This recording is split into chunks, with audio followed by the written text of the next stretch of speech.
Inaabangan na ngayong araw ang paglalabas ng pre-trial order ng impeachment court kung saan ito ang magsisilbing gabay o roadmap sa magiging takbo ng impeachment trial laban kay Vice President Sara Duterte.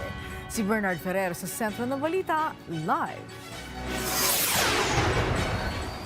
Angelique, inaasang ilalabas ngayong araw ang pre-trial order para sa impeachment trial ni Vice President Sara Duterte. Tuloy-tuloy din ang paghahandang ginagawa ni Senate President Sherwin Gatchalian para magsilbing presiding officer ng impeachment court.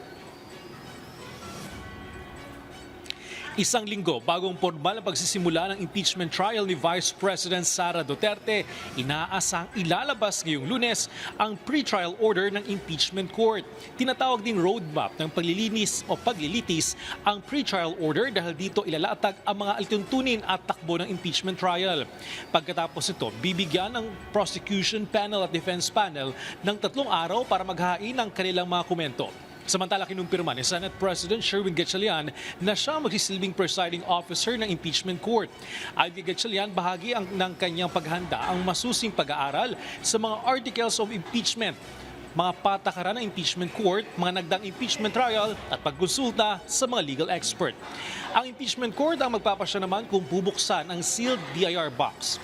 Magkakaroon din ng maupuan para sa publiko sa Senate Plenary Hall.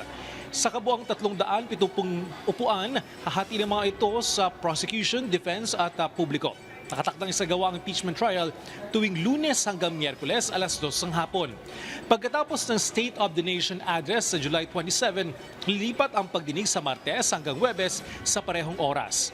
Sa pagtaya ni Gatchalian, maaring tumagal lang 7 hanggang 8 buwan ang paglilitis dahil kailangan ding tutukan ng Senado ang iba pang mahalagang legislative measures. Kabilang ang proposed 2027 national budget, mga panukalang amyenda sa Juvenile Justice and Welfare Act at ang muling pagpapatuloy ng investigasyon ng Senate Blue Ribbon Committee sa issue ng flood control.